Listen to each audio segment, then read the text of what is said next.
नमस्कार मित्रांनो, स्वागत आहे तुमचं जॉब गुरु या आपल्या यूट्यूब चॅनलवर। मित्रांनो, अजून एक महानगरपालिकेची मेगा भरतीची जाहिरात प्रसिद्ध होणार आहे।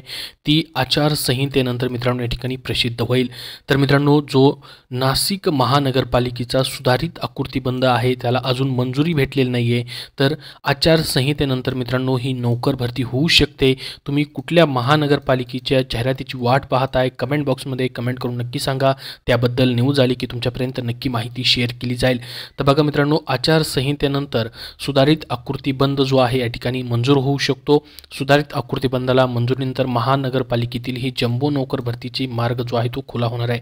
तर लोकसभा निवडणुकीचे आदर्श आचारसंहिता आणि मित्रांनो जो आस्थापना खर्च असतो या नोकर भरतीसाठी अडचणीचा ठरणार आहे। त्यामुळे निवडणुका झाल्यानंतरच नोकर भरतीचा मार्ग खुला होऊ शकणार आहे। तर मित्रांनो, ही एका महानगरपालिकेबद्दलचं आहे। आचारसंहितेनंतर भरती होऊ शकते, परंतु मित्रांनो तुमचा अभ्यास चालू राहू द्या।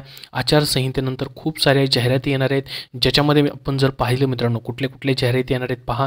नगरपंचायत, नगर परिषद, गटक व ड ची देखील जाहिरात येऊ शकते। मुंबई महानगरपालिकेची मित्रांनो लिपिक पदाची किंवा इतर पदांची जाहिरात येऊ शकतात। लेखा व कोषागार विभागाची जाहिरात राहिलेली आहे। PCMC महानगरपालिकेची सध्या एक मित्रांनो गट ड ची जाहिरात आलेली आहे। अजून एक दुसऱ्या टप्प्यामध्ये मित्रांनो जाहिरात येणार आहे।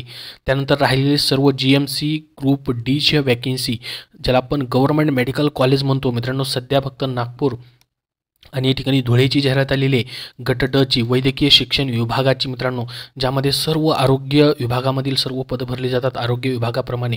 त्यानंतर पहा अमरावती महानगरपालिका यांची देखील जाहिरात येऊ शकते। आणि सध्या नाशिक महानगरपालिकेची ही न्यूज आपण पाहतोय, जी की मित्रांनो आचारसंहितेनंतर या ठिकाणी ही जाहिरात येऊ शकते। हे अपकमिंग जाहिराती मी तुम्हाला सांगितलेल्या आहेत। त्यासाठी मित्रांनो जाहिरात येण्या अगोदर तुमची तयारी चालू राहू द्या।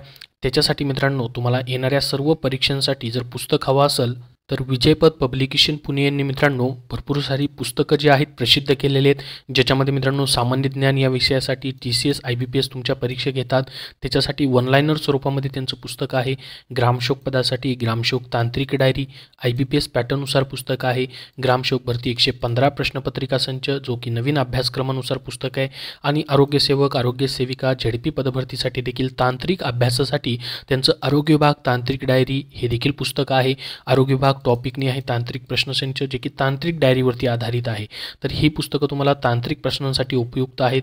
पोलीस भरती सध्याची तयारी करताय तुम्ही, त्याच्यासाठी देखील मागील प्रश्नपत्रिका तुम्हाला पाहायचं आहे तर 2023 मधील सर्व झालेल्या प्रश्नपत्रिकासाठी त्यांचा पोलीस भरती प्रश्नपत्रिका संच हे पुस्तक आहे।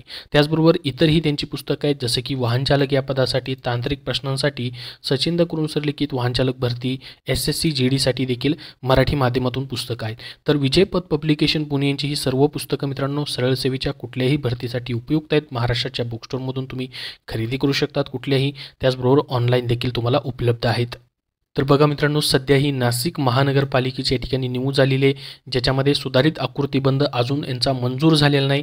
तर आचारसंहितेनंतर मित्रांनो ही पदभरती जी आहे त्याला हालचालींना वेग येऊ शकतो।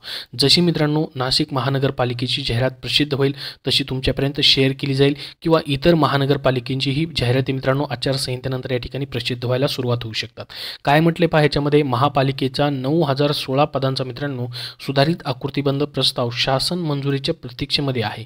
लोकसभा निवडणुकीची आदर्श आचारसंहिता संपुष्टात आल्यानंतर या प्रस्तावाच्या मंजुरी प्रक्रियेला गती मिळू शकणार आहे। आपल्याला माहित असेल मित्रांनो, सध्या कुठलेच GR जे आहेत या ठिकाणी प्रसिद्ध होत नाही जास्त करून। तर मित्रांनो आचारसंहिता संपली की सर्व मान्यता जी आहे त्या ठिकाणी सर्व मंत्रालय वगैरे मित्रांनो तिथून हालचाली सुरू होतील ही पदभरती करण्यासाठी। म्हणजे हा जो GR आहे आकृतिबंधाचा तो मित्रांनो त्याला गती मिळेल आचारसंहिता संपल्यानंतर। आणि हा GR एकदा प्रसिद्ध झाला की पुढची प्रोसेस महानगरपालिका करून तुमची जाहिरात मित्रांनो प्रसिद्ध होईल। तर बघा, सुधारित आकृतिबंध मंजूर झाल्यानंतर जम्बो नोकर भरतीचा मार्गही मोकळा होणार आहे। दिनांक 7 नोव्हेंबर 1982 रोजी मित्रांनो स्थापन झालेल्या नाशिक महापालिकेच्या 7092 पदांचा पहिला आकृतिबंधच मित्रांनो 1996 मध्ये मंजूर झाला होता। त्यावेळी नाशिक महापालिकेचा समावेश राज्यातील क वर्गीय महापालिकांमध्ये होता। महापालिकेची क वर्गातून ब वर्गात मित्रांनो पदोन्नती झाली, मात्र दरमहा सेवानिवृत्ती निवृत्ती यामुळे जुन्या आकृती बंधातील रिक्त पदांची संख्या मित्रांनो जर बघितली 3400 वर गेली. कर्मचारी संख्या रोडावल्याने नागरिकांना मूलभूत सुविधा पुरवण्यात अडचणी येत आहेत. कोरोनानंतर शासनाने आरोग्य व वैद्यकीय घनकचरा व्यवस्थापन विभागाशी संबंधित 625 नवीन पदांना मंजुरी दिली होती.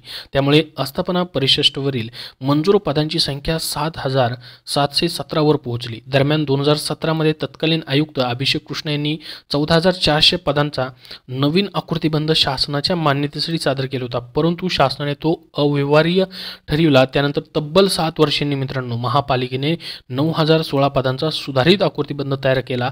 या आकृतीबंधास महासभेची मंजुरी घेतल्यानंतर हा प्रस्ताव लोकसभा निवडणुकीपूर्वीच मित्रांनो शासनाच्या मंजुरीसाठी सादर करण्यात आला होता, परंतु निवडणूक आचारसंहितेमुळे या प्रस्तावाची मंजुरी रखडली आहे. मित्रांनो, आचारसंहिता संपुष्टात आल्यानंतर या प्रस्तावाच्या मंजुरी प्रक्रियेला चालना मिळू शकणार आहे. सुधारित आकृतीबंधामध्ये मित्रांनो 1953 नवीन पदांची निर्मिती करण्यात आली असून कालबाह्य ठरलेली 662 पदं देखील रद्द करण्यात आली आहेत. तर बघा मित्रांनो, 1953 ही देखील नवीन पदं असणार आहेत, परंतु किती पदांची या ठिकाणी नवीन जाहिरात येईल ते आपल्याला मित्रांनो आकृतीबंध आल्यानंतर किंवा जाहिरात आल्यानंतर समजेल. परंतु आचारसंहितेनंतर ही भरती प्रक्रिया जी आहे त्याला प्रोसेसला जी या ठिकाणी वेग येणार आहे. जशी जाहिरात मित्रांनो प्रसिद्ध होईल तशी तुमच्यापर्यंत त्याची माहिती जी आहे या ठिकाणी दिली जाईल. अजून याबद्दल तुमचे काही प्रश्न असतील तर कमेंट बॉक्समध्ये कमेंट करून नक्की विचारा. हा व्हिडिओ नक्की लाईक करा व पुढील सर्व अपडेट्ससाठी चॅनलला सबस्क्राईब करून ठेवा. धन्यवाद.